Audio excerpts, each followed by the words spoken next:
Il n'y a pas 1 milliard de personnes, notre patrie pour un bon système. Août. Le 24 août 1967, des syndicats soutenus par les communistes à Hong Kong ont aspergé Lam Boon d'essence et l'ont brûlé vif, en plein jour.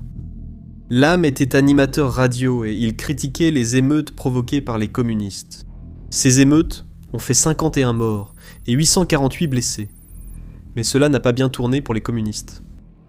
Les autorités britanniques ont réagi froidement, obligeant les groupes communistes à s'enregistrer, ce qui les a poussés à la clandestinité. Tous se sont enregistrés, sauf un. Ce même groupe, aujourd'hui, a massacré la démocratie à Hong Kong, et ces deux lois obligeant la ville à se plier à ses ordres. Officiellement, il s'appelle Parti communiste chinois, PCC. Officieusement, on le surnomme le tueur de la démocratie. Maintenant, le PCC. Des bots vont essayer d'enterrer cette vidéo comme toutes les autres qui les exposent, sauf si vous appuyez sur le bouton j'aime et retournez l'algorithme contre eux. Merci. Hong Kong, sous domination britannique pendant plus d'un demi-siècle, a accueilli les Chinois fuyant le régime communiste. Mais tous redoutaient que la collectivisation les atteigne finalement. Entre 1952 et 1965 seulement, au moins 1,5 million de personnes ont cherché refuge à Hong Kong pour fuir le parti. Mais même à l'époque coloniale, les communistes n'étaient jamais vraiment loin de Hong Kong. Les partisans communistes ont joué un rôle dans les grandes grèves de 1922 et 1925. Ces grèves sont restées dans l'histoire. Mais certains moments ne sont pas seulement enregistrés, ils sont gravés dans la mémoire avec du sang, comme celui de 1967. Cette année-là, des agitateurs issus de syndicats soutenus par les communistes ont provoqué des émeutes. 51 personnes sont mortes, 848 ont été blessées. Après cette violence, les autorités coloniales ont obligé les groupes communistes à s'enregistrer auprès du gouvernement, poussant tous ces groupes dans la clandestinité. Sauf un, le PCC. Le PCC a semblé plus malin que les Britanniques. Mais il s'agissait en fait d'un accord informel jamais écrit. Le PCC n'a jamais été obligé de s'enregistrer à Hong Kong parce qu'il avait créé une situation impossible que personne ne voulait gérer. Leur demander de s'enregistrer aurait signifié que Pékin devait se soumettre à la loi britannique, ce qui contredisait la revendication de la Chine selon laquelle Hong Kong était leur territoire. Insister sur cette question risquait de révéler le différend sur la souveraineté et de déstabiliser Hong Kong, trop précieux pour prendre ce risque. C'était la principale ouverture de la Chine sur le monde pour le commerce, le renseignement et les opérations, surtout avant d'obtenir un siège à l'ONU. Le PCC n'a jamais déposé de demande d'enregistrement, donc il n'y avait rien à rejeter officiellement. Et insister sur cette question aurait forcé la question de la souveraineté à être révélée au grand jour, ce qui aurait tout déstabilisé. Contrairement aux petits groupes communistes, interdit après les émeutes de 1967, le PCC restait clandestin, en utilisant des organisations de façade comme Xinhua et la Banque de Chine, sans jamais s'exposer. La Grande-Bretagne et la Chine ont profité d'ignorer le problème. La première assurait la stabilité et la rentabilité de Hong Kong, la seconde gardait son avant-poste stratégique. Et, comme l'a noté un observateur, les deux parties étaient heureuses de garder un voile sur toute l'affaire, jusqu'à la rétrocession de 1997. Mais cette rétrocession est venue avec une condition. La Chine a promis un pays, deux systèmes, accordant à la ville ses propres lois et tribunaux, et la Chine a tenu parole. Hong Kong avait son propre conseil local, appelé l'Egiko. Certains membres étaient élus par les citoyens, d'autres représentaient des secteurs ou groupes spécifiques. Est-ce juste? Pas vraiment. La plupart de ces représentants professionnels étaient pro-Pékin, mais le camp pro-démocratie avait une voix via les élections directes, qu'il a utilisée pour riposter et faire pression sur le gouvernement. Sur le papier, Hong Kong était une démocratie à part entière, mais Pékin tirait toujours les ficelles. Cela semble injuste, mais au moins ce petit espace démocratique existait encore, et il a été utilisé pour résister au PCC, du moins jusqu'en 2019. En 2019, le PCC a voulu adopter une nouvelle loi qui leur permettrait d'envoyer des personnes de Hong Kong en Chine continentale pour y être jugées. La peur régnait, des millions de personnes ont envahi les rues pour protester, faisant de cet événement le plus grand soulèvement de Pékin à Hong Kong. La colère contre une loi s'est vite transformée en un mouvement plus large. Les gens exigeaient une vraie démocratie et la responsabilité de la police envers les manifestants. La colère ne s'est pas dissipée, elle s'est transformée en vengeance, mais avec des armes et de la violence. En novembre 2019, des élections locales ont eu lieu et les candidats pro-démocratie ont remporté une grande victoire. Ils ont remporté près de 90% des sièges. Cela a prouvé que la majorité des habitants de Hong Kong voulaient la démocratie. Mais Pékin a vu cela comme une menace directe. 6 mois plus tard, le 30 juin 2020, ils ont riposté. Pékin a complètement ignoré le gouvernement local de Hong Kong et a imposé de force la loi sur la sécurité nationale. Cette loi a rendu illégal 4 choses: tenter de se séparer de la Chine, s'opposer au gouvernement, le terrorisme et collaborer avec des pays étrangers. Mais les définitions étaient délibérément vagues, car presque tout pouvait être considéré comme un crime. Aucune définition précise n'a été mentionnée. Pékin a instauré un nouveau système de sécurité supérieur au gouvernement de Hong Kong, avec un comité spécial que les tribunaux ne peuvent de contester. Ils ont ouvert un bureau, dirigé par des responsables continentaux, répondant à Pékin, et ont accordé d'énormes pouvoirs à la police de Hong Kong. Ils peuvent fouiller votre domicile sans l'autorisation d'un juge. Ils peuvent geler votre compte bancaire quand ils le souhaitent, sans avoir besoin de l'approbation de qui que ce soit. Mais le coup de grâce a été porté en 2021. Après la loi sur la sécurité nationale en 2020, Pékin s'est attaqué directement au système électoral lui-même. Le 11 mars 2011, le Congrès national du peuple a adopté ce qu'on appelle la résolution sur les patriotes gouvernant Hong Kong. En gros, cela a permis à Pékin de réécrire la loi fondamentale de Hong Kong comme il le voulait. 3 semaines plus tard, le 30 mars, le comité permanent du Congrès national du peuple l'a approuvé. Et, boum, c'est devenu une nouvelle loi à Hong Kong. En fait, la Chine n'essayait même pas de le cacher. Ils l'ont dit, clairement. Seules les personnes patriotes pouvaient se présenter aux élections. Emily Lau, une ancienne députée pro-démocratie, n'a pas mâché ses mots. Elle l'a dit à l'AFP. Ce nouveau système est dégradant et oppressif. Elle pensait qu'il risquait d'aggraver les troubles dans les rues. Les figures de l'opposition savaient exactement ce qui se passait. Pékin les excluait complètement du Parlement. Laissez-moi vous expliquer comment fonctionne réellement ce nouveau système. Ils ont pris le comité électoral et l'ont élargi de 1200 membres à 1500. Ce comité s'était rempli de personnes pro-Pékin. Avant, ils ne sélectionnaient que le chef de l'exécutif de Hong Kong. Ils contrôlent désormais davantage chaque candidat. Que ce soit pour le Parlement, le comité électoral ou la chefferie de l'exécutif, une approbation préalable par le comité de sélection est requise. Devinez quoi? S'ils pensent que vous êtes critique envers Pékin, vous êtes éliminé. C'est aussi simple que ça. La loi sur la sécurité nationale de 2020 et l'article 23 de 2024 ont permis à Pékin de faire taire toute opposition. Mais si vous regardez ce qui est arrivé au Parlement, l'EDCO est passé de 70 à 90 sièges. Ça a l'air bien, non? Faux. Les sièges élus directement, ceux pour lesquels les gens ordinaires votent, sont passés de 35 à 20. Ils l'ont réduit de presque moitié. Alors, d'où viennent les 70 autres sièges? 40 sont choisis par le comité électoral, vous savez, celui pro-Pékin. Les 30 autres viennent des circonscriptions fonctionnelles. Des hommes d'affaires, banquiers et organisations commerciales soutenaient historiquement Pékin. En gros, plus de sièges mais moins de choix. Pendant que tout cela se passait, les partisans pro-Pékin organisaient une fête. Le camp pro-démocratie savait que leur avenir politique venait d'être écrasé, malgré le soutien évident des électeurs. Et cela ne venait pas de nulle part. En 2019, d'immenses manifestations, parfois violentes, ont eu lieu. Plus tard, les candidats pro-démocratie ont remporté les élections au conseil de district. Pékin a réagi en durcissant sa position. La loi sur la sécurité nationale a supprimé l'indépendance de Hong Kong et facilité la répression des manifestants, avec des dizaines d'arrestations. En novembre 2022, plusieurs législateurs jugés menaçants pour la sécurité nationale ont été expulsés.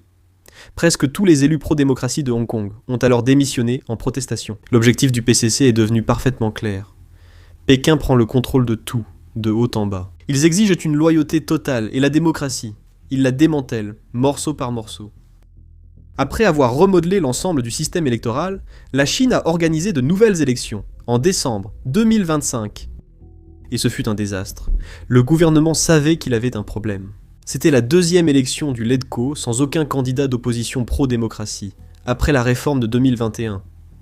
Alors ils ont tout fait pour inciter les gens à voter. Des affiches électorales dans chaque centre de transit, des bus et tramways couverts de publicités de campagne parcourant la ville. Ils ont étendu les heures de vote de 14 à 16 heures et installé des bureaux près de la frontière pour les électeurs de Hong Kong venant de Chine continentale le jour de l'élection. Ils ont tenté d'acheter des votes, en offrant une carte de remerciement à ceux qui votaient, donnant des réductions, des tirages au sort et des boissons gratuites dans les commerces et restaurants. Le gouvernement a mobilisé les fonctionnaires et demandé aux chambres de commerce d'encourager les entreprises à inciter leurs employés à voter. La veille de l'élection, ils ont organisé une fête électorale en ville avec galas, carnaval et portes ouvertes dans les bureaux du gouvernement. Mais au milieu de la propagande du PCC, un événement survenu en novembre a bouleversé le monde. L'élection a eu lieu un peu plus d'une semaine, après l'un des incendies les plus meurtriers de l'histoire de Hong Kong. Le 26 novembre, 7 immeubles et des complexes résidentiels de grande hauteur sont partis en flammes. Au moins 159 personnes sont mortes et des milliers de personnes se sont retrouvées sans abri. Les habitants de Hong Kong ont fait ce que toute personne normale ferait. Ils ont pleuré leur mort. Ils ont essayé de comprendre ce qui s'était passé. Ils ont exigé une enquête indépendante et que les responsables officiels rendent des comptes. Les autorités ont fait preuve de diffamation et d'intimidation. L'étudiant Miles Kwan, qui distribuait des tracts demandant une enquête indépendante, a été arrêté par la police. Il a promu une pétition en ligne avec 4 revendications pour les victimes. Le soutien et la responsabilité, ce qui a suffi à le faire arrêter. Des avocats, travailleurs sociaux et experts avaient prévu une conférence sur l'incendie.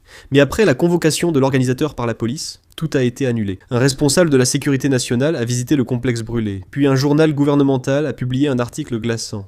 Ils ont affirmé que des émeutiers vêtus de noir, une référence aux manifestants pro-démocratie de 2019 et à leurs partisans, tentaient de détourner les efforts de secours. À des fins antigouvernementales, a averti la branche de la sécurité nationale de Pékin. N'utilisez pas la catastrophe pour semer le chaos à Hong Kong. Le chef de l'exécutif, John Lee, a affirmé que Hong Kong ne tolérera pas ceux qui exploitent l'incendie mortel et sabotent les efforts de soutien aux victimes. Au moins 3 personnes ont été arrêtées pour sédition présumée depuis l'incendie. Le gouvernement de Hong Kong a averti contre les forces étrangères, notamment les médias anti-chinois, accusés de semer la discorde et de proférer des attaques malveillantes. Les victimes de l'incendie sont ciblées par la campagne électorale. Le gouvernement a indiqué que les travailleurs sociaux les aideraient aussi à repérer leurs bureaux de vote et à organiser un transport gratuit. Victoria Hui, professeure associée en sciences politiques à l'université de Notre-Dame, avait tout compris. Elle a déclaré: les autorités pourraient utiliser cela comme un moyen de surveiller les résidents au cas où ils commenceraient à organiser une opposition au gouvernement concernant la gestion de l'incendie. Ils essaient de faire d'une pierre 2 coups, dit-elle. Après l'incendie, le gouvernement a lancé des avertissements contre la dissidence. Le message était clair, même dans la tragédie. Ne critiquez pas le gouvernement. Après tous ces efforts, toutes ces incitations, toute cette pression, le taux de participation n'était que de 31,9%. À peine plus élevé que les 30,2% de 2021. Le nombre réel d'électeurs. Il est passé de 1,35 million en 2021 à 1,32 million. Mais si vous comparez cela à 2026, pas moins de 58,3% des gens ont voté. Les élections des conseils de district de 2019 ont connu un taux de participation record de 71,2%, avec près de 3 millions d'électeurs venus soutenir le mouvement pro-démocratie. La faible participation a envoyé un message.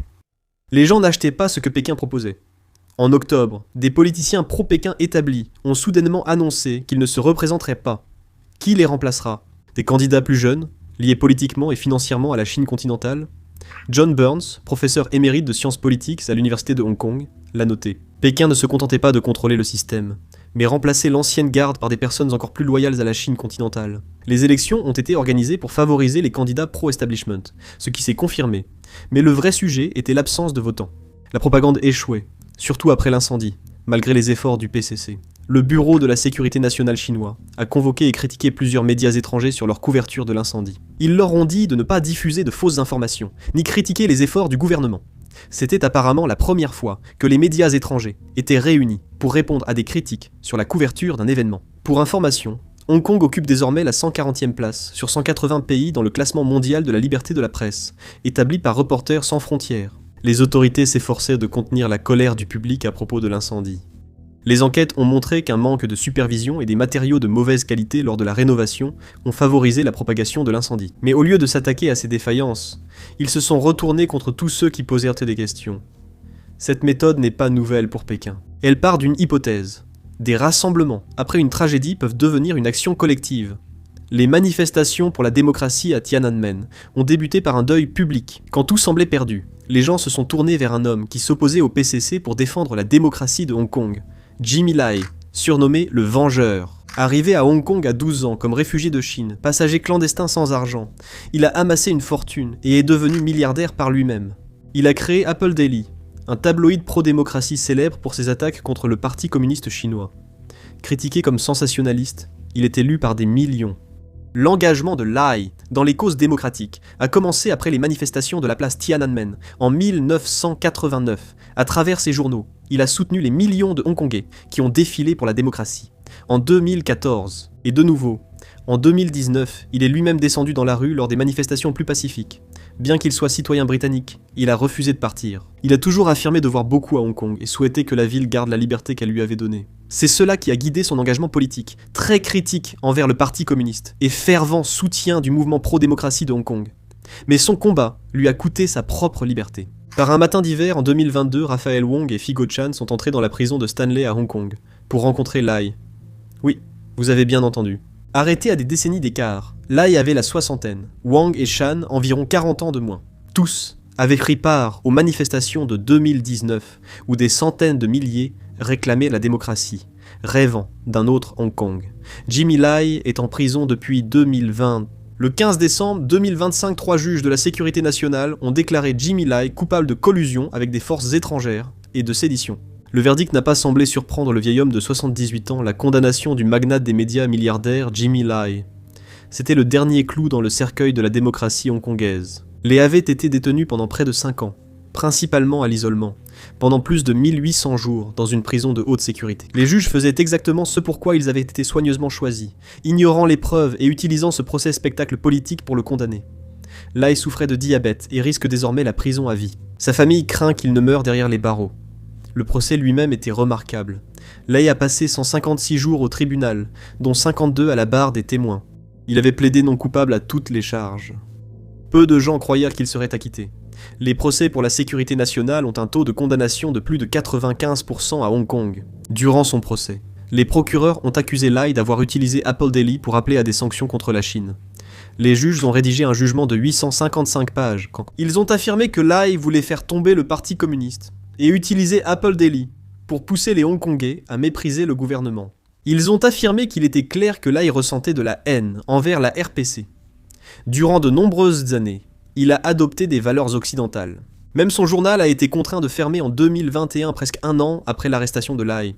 Et quelle était la preuve de ce crime terrible ? Soutien de Trump. Lai s'est rendu à Washington lors des manifestations et a vu le vice-président Mike Pence et le secrétaire d'État Mike Pompeo. Il a voulu rencontrer Trump. Les juges ont mentionné ces rencontres, majoritairement antérieures à la loi sur la sécurité, comme preuve de sédition et de collusion avec l'étranger. Ils ont aussi mentionné ces messages WhatsApp avec des militants pro-démocratie et des dirigeants d'Apple Daily, ainsi qu'une tribune dans le New York Times. Il a écrit, en mai 2022, où il suggérait de punir la Chine pour sa répression, en révoquant les visas étudiants des enfants de responsables gouvernementaux, en 2022. Il avait déjà été condamné à 5 ans et 9 mois de prison pour fraude sans rapport avec cette affaire. La Chine continentale devrait demander à Hong Kong d'imposer la peine maximale pour dissuader ceux qui défendent la démocratie. Mais le verdict a suscité la condamnation des partisans et des dirigeants étrangers du monde entier, y compris le président américain Donald Trump, qui avait autrefois juré de le faire libérer. Les autorités de Hong Kong espèrent que le monde oublie vite, mais Lai reste pour beaucoup le symbole du changement de la ville. Ses partisans le verront désormais comme un martyr pour ses convictions. Est la victime la plus en vue, mais loin d'être la seule. Depuis la loi sur la sécurité nationale de 2020, Pékin s'en sert pour écraser le mouvement pro-démocratie de la ville. Les condamnations de Jimmy Lai illustrent le changement des tribunaux de Hong Kong. La justice, autrefois indépendante, donnait à la ville sa crédibilité internationale. La loi sur la sécurité nationale a essentiellement tout détruit. En vertu de l'article 44, le chef de l'exécutif choisit les juges qui s'occupent des affaires de sécurité nationale. Quand une personne est jugée pour ses accusations politiques, le gouvernement décide qui tranche, ce qui dépasse la simple question du juge.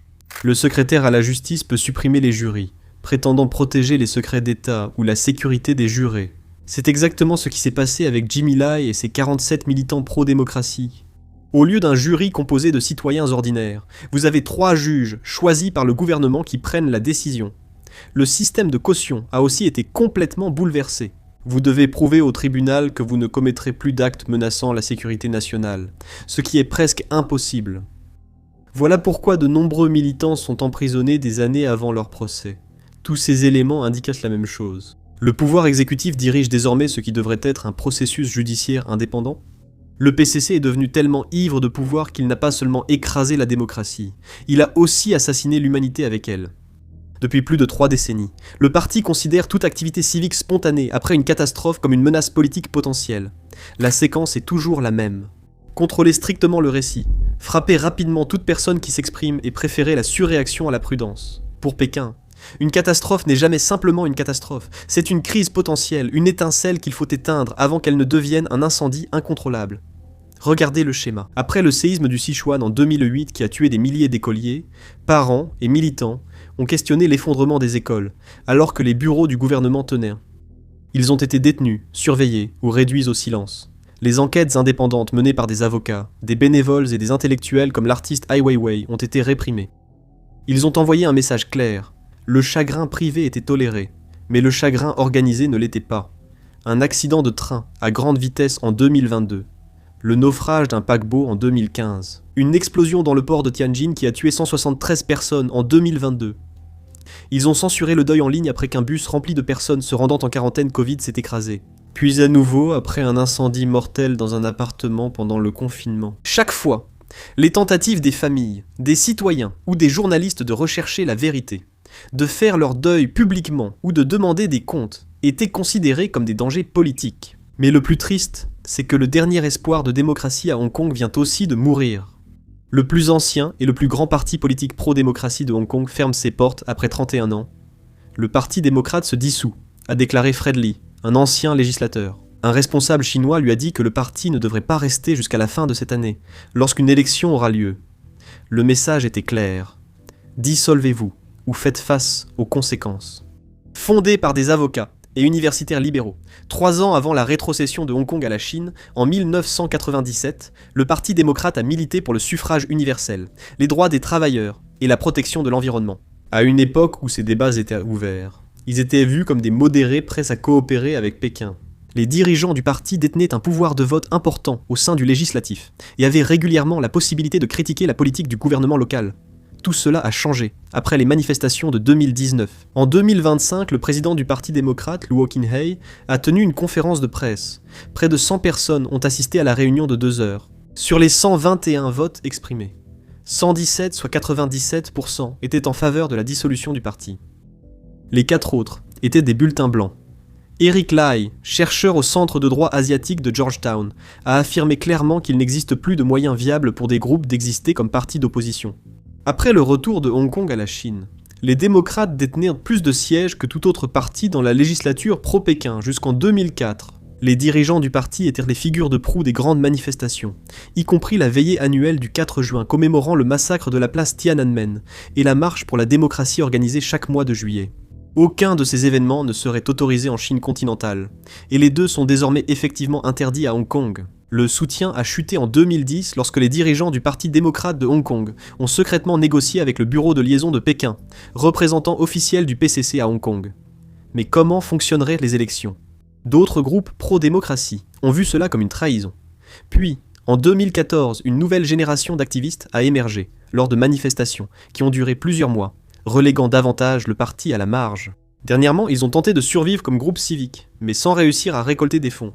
De nombreux lieux privés annulaient leurs événements à la dernière minute. Le parti donnera ses derniers actifs à l'Association pour les droits des victimes d'accidents industriels, qui défend les travailleurs blessés. Lowe n'a pas dévoilé le montant.